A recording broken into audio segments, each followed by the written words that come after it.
Earth Wins is one of the first Australian films in over 10 years to be made for IMAX theatres. It's taken over 7 years to complete and captures the beauty of over 4 continents, all from the sky. Here to tell us all about it are its filmmakers Jerry Grayson and Sarah Hine. Welcome. Thank you, Jacinta. Thanks for having us. Thanks, lovely Jacinta, to have you here. Now, creating a film for the IMAX theatre, which is, for those, I'm sure everybody is aware of it, but it is a super sized screen. It's obviously quite an undertaking, isn't it? What was your inspiration to kind of create film for this? Well, frighteningly, that came back in '92 when we did the opening shot for the Rolling Stones at the Max, and we were over Wembley in London, did the aerials, and then ended up on the stage carrying an IMAX camera, which took 4 of us to carry, and that was the time when Sarah and I both said, this is an amazing canvas on which to paint anything. One day we'll make an IMAX film. I love it, and I love that these things never, don't get dropped, but, however many years later, there is now the fruits of that initial inspiration.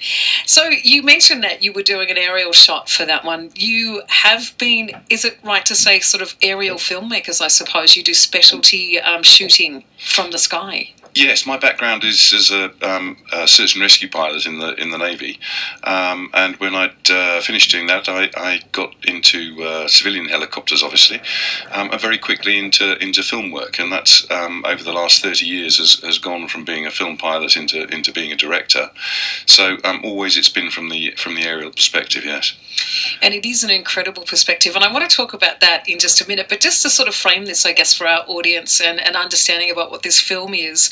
As we said, it's in the air over 4 continents, and it's been set to a really eclectic soundtrack. Were you inspired, I guess, by films like Baraka and the Qatsi trilogy? Yes, absolutely. And in fact, I think we saw Powakatsi again the other night, or maybe a couple of months ago, down at the Arts Centre. Was that the Koyaanisqatsi as well that was on there? Did they do both? They did both, yeah. Right. Yeah. No, Philip Glass came and actually, did a live score. Exactly, did a live score. I think another film that really we were very proud to have worked on was the German director Werner Herzog, for whom we made a film called Lessons of Darkness, which was made in the aftermath of the First Gulf War. And Werner came to London. We were in London in those days. We moved to Australia in 2002. And Werner came to meet Jerry and I in London, and he just said, I can't do his accent, but he said, I just want this, I want you to go to Kuwait, and I want you to make this landscape look like another planet. And that was the brief he gave Jerry. And 2 days later, we found choppers and put our crew together and had flown out to Kuwait, where we spent 2.5 weeks working in that environment. And I think what you finished up, what Jerry shot and then gave to Werner to direct, really was then the inspiration for what we've now created with the Earth Wins. And I guess that aerial point of view, we do see it very often in films, and what it obviously usually is about is this a perspective. Here is your environment, and now we'll go inside it. What you've done in this film, though, is have a continuous relationship to that perspective, and I suppose in an undercurrent that is a really essential part of what this film is about. Totally. Yes, aerials usually get used as a linking piece. So it's okay, we've finished with this place now, let's just establish that now you've moved to the city or whatever it might be. And very often it's no more than 2 or 3 seconds. I might have spent 2 or 3 days working on that one shot, and 2 seconds ends up in the film. That's fine. But as an exercise, we have been asking ourselves for many years, is it possible to make a film from end to end completely from the aerial perspective? And to do that, it introduces a number of new thoughts for us. One is that clearly the whole thing hangs together and that one shot becomes another. So unlike my earlier work, where you are simply concentrating on that one shot, you're thinking about, okay, how are we getting into this shot, how are we getting out of it, where are we going to? And the other aspect is to be the exact opposite of the news where it's quite often wobbly, and it panders to the fact that our attention span is no longer than about 5 seconds. There are some shots in this that are up to, I think, 45 seconds is the longest shot, but there's so much going on in it that we leave it to the audience to find their own way around that shot. It is watching this film and having that constant perspective from up in the sky, unbelievably intimate in a way. As much as you're removed, you are looking down on aspects of humanity that you never get to see. And the intimacy, I think, comes about because the human in your film often doesn't know they're being watched almost. And so what comes from that is, I guess, again, an incredible perspective, one for which you guys, having done this sort of stuff from the air, will have had this, kind of broader perspective of our whole. What is that like for you personally? I'm very glad that you've taken that away from it. That's great. Yes, another impetus for making this film is simply to go, here are some extraordinary places that I've been and extraordinary things I've seen, and I want to share that. But also in the mundane sometimes, the windows of buildings in Los Angeles, for example, can be unbelievably beautiful when the sun hits them, and we wanted to share some of that perspective from the air, which also gives you scale of things. So the scale of Black Saturday, for example, there comes a point where you cannot climb any higher in a helicopter, and still you cannot see the boundaries of where that fire travelled. And so the perspective and also the scale has been important to us. Yeah, I just picking up on this, on what Jerry was saying about scale and perspective. There's a particular scene in Africa over the shanty towns, and I shared the film and have shared the film with nieces and nephews and godchildren and friends' kids of mine from probably the age of 7 upwards. And these are kids who've principally lived in first world, but they're world wise, and when they see the scene, they can't comprehend the scale of that type of living environment. And I think that it gives them the opportunity to literally stand back, to see, and to then think and ask us questions. And I think the whole sort of storyline and the narrative style that Jerry's used, which is some text on screen, and asking the audience to listen to lyrics, is really enabling the audience to come out of the film and have their own debate with those that they've seen the film with, whether that be their children or their partners or their friends. This isn't an inconvenient truth. There's no bar charts, there's no pie charts, there's no talking heads. That was a great film to stimulate debate back along. But with this film, we've wanted to have something that was more reflective and, as you say, more personal. And what happens, I suppose, from an audience perspective and me watching it, is that as you sit above the world, there is a sense of not having judgment upon it, but having a capacity to see for it what it is. And then from that, I think it's very evoking in that way, because we're not led to say this is terrible or this is fantastic. It just is. And there's beauty in the banality, and there's, and in things that we've constructed, there still is beauty in that vision, I believe. Absolutely. And always, whether it's something that is terrible or beautiful, we will always try and shoot it beautifully, because it is more stimulating to look at something in that way. There's a shot of an oil rig which is in silhouette with the sun bouncing off the water behind it. It's a very lovely shot. And I think that, again, that comes back to what Sarah was saying about back in Q8, go and make Q8 look like another planet. Well, good grief, it did look like another planet when there were 750 oil wells on fire, and so that was again a great stimulus to us in how to present stuff. The thing about that remoteness is that it's not very remote. You're only like 1,000 feet, 1,500 feet away from something happening. Therefore, when I'm working on it, I can, to a certain degree, separate myself from it. But there comes a point where you can no longer be separate from it. and a good example of that is New Orleans. I absolutely wanted to talk about that exact thing in that, and just to present it for the audience, you do fly over New Orleans at the crucial time when Katrina had hit. You were offered, unique airspace in that particular time. And obviously, again, you are provided this overview, but you can see down there, and as a human, I know that sounds ridiculous, you understand what those images actually translate into as an experience for those people down there. Yes, absolutely. And again, the scale thing. First, I became aware that this was reality because I could smell it in the helicopter. It's very, very rare that I can smell what I'm filming. What was that smell? Just rank decay after 3 days in very humid conditions where the water's inundated both the oil storage and the sewage and everything else, and then of course very hot, very humid down there. And there came a point where I had to try and wrap my head around the scale of what I was looking at, and it wasn't until I went, okay, from this height, looking out to that distance, I know that I'm looking at something roughly the size of Greater Melbourne. So I'm looking at the Dandenongs in one direction and out beyond Altona in the other direction, and every square inch of that is underwater. And that was when I sort of grasped hold of the reality of it. And that particular situation for you was not only you obviously taking film and a document of this particular event, but you also had to behave as eyes for rescue. And obviously that's, an ethical situation as well that you're in. Yeah, and I think that was when I was working with Homeland Security to try and get access to the airspace. I'd made it very clear Jerry's search and rescue background, and that there would be scenes that clearly we wouldn't shoot, and where we found people that needed help, we would turn the camera off and put our search and rescue hat on.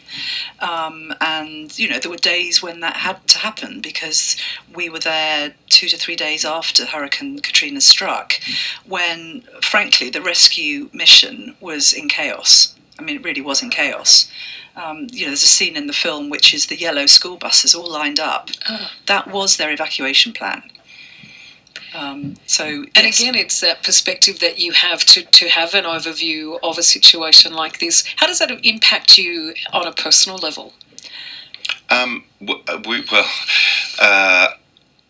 Because I'm used to remaining quite remote from something, I'm concentrating on the technicalities of it. I'm concentrating on the flying and the directing and the content and so on and so on.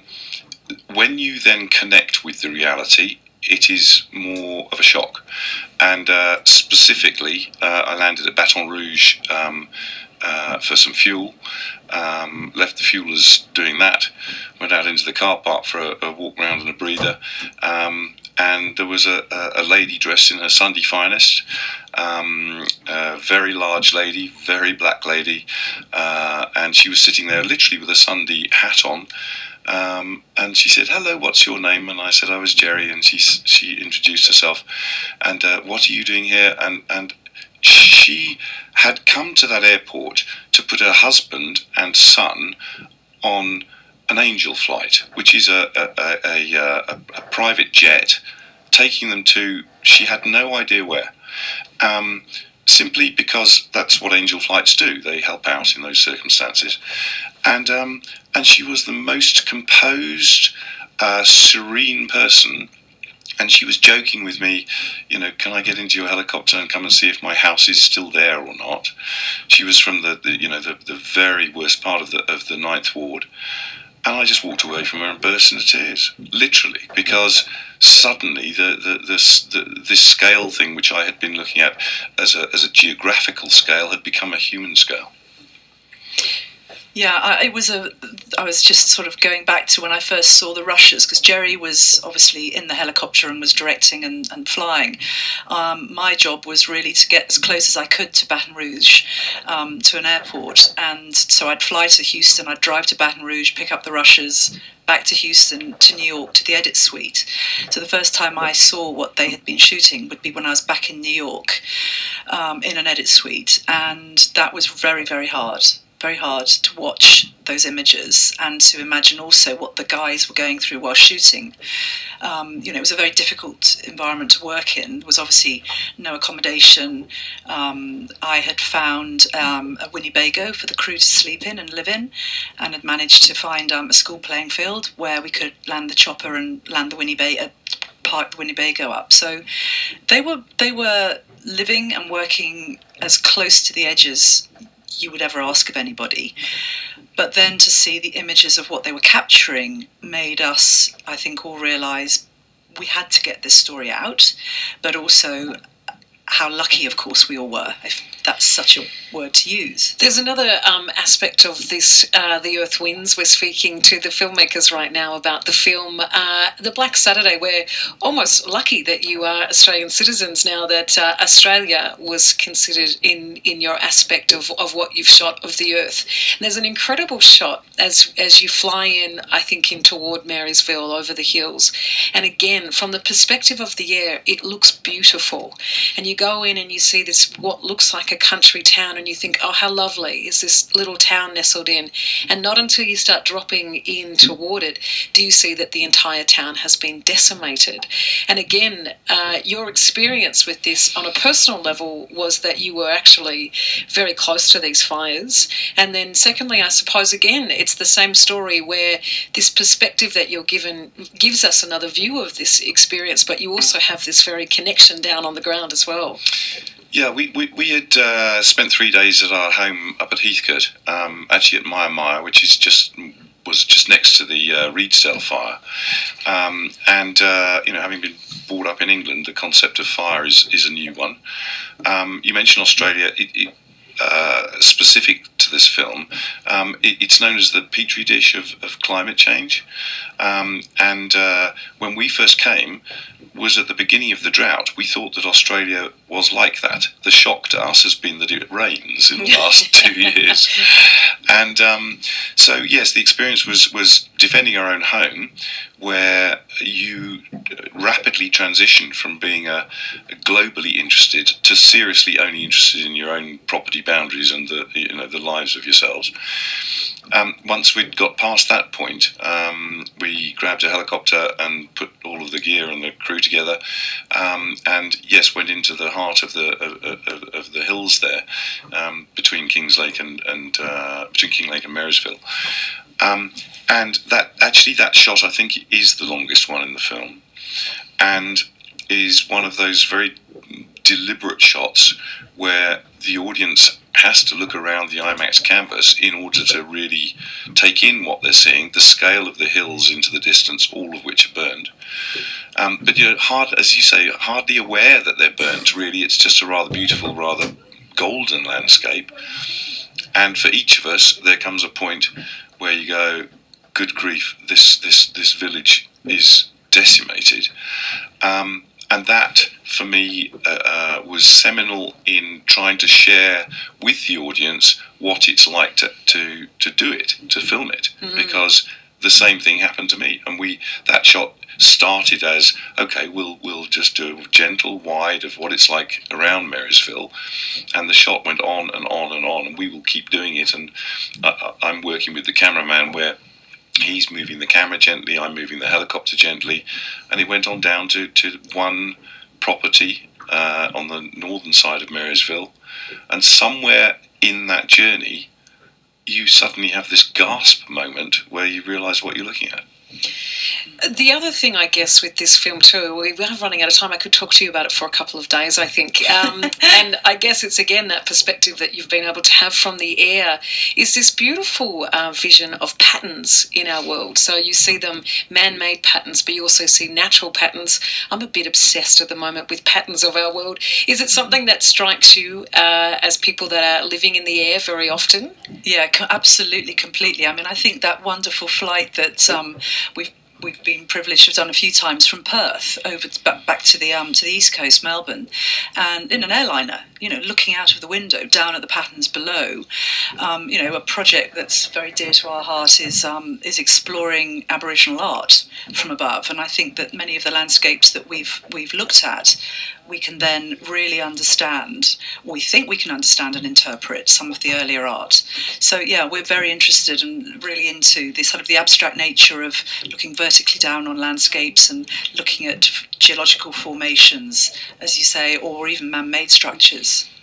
It's a beautiful place to live. I almost want to live up in the sky now that I have seen this film in a way. Is it hard for you guys to be grounded, or do you enjoy the earth when you land? But we love it. I mean, we live up at Heathcote, and we bought the plot of land without really knowing what we were going to do with it, because we just fell in love with the place. And every morning that we wake up there, in what is now our home, we feel this enormous privilege to be there, to be in Victoria, to be in Australia. It's literally every morning. But we have built a house up on a hill with a view. So that answers your question. We have been speaking about the Earth Winds. It's launching at IMAX, which it will be playing at for a couple of weeks, I think, if not more. Quite months. Let's just nod and say it'll be on forever. No, but you need to get in soon. It's launching on August 29th, which is next Thursday. It's also going to be screening as part of the Environmental Film Festival in Melbourne on Monday, 9th of September at 7:30. So get on and check out that, also at IMAX. And if you do get tickets to go and see the Earth Winds, you can also get, I think, a pass to go and see the Black Saturday exhibition at the museum, which is wonderful. We've been speaking with Jerry Grayson and Sarah Hine, the filmmakers of the Earth Winds, and thank you so much for joining us. Thanks for having us. Thanks for having us.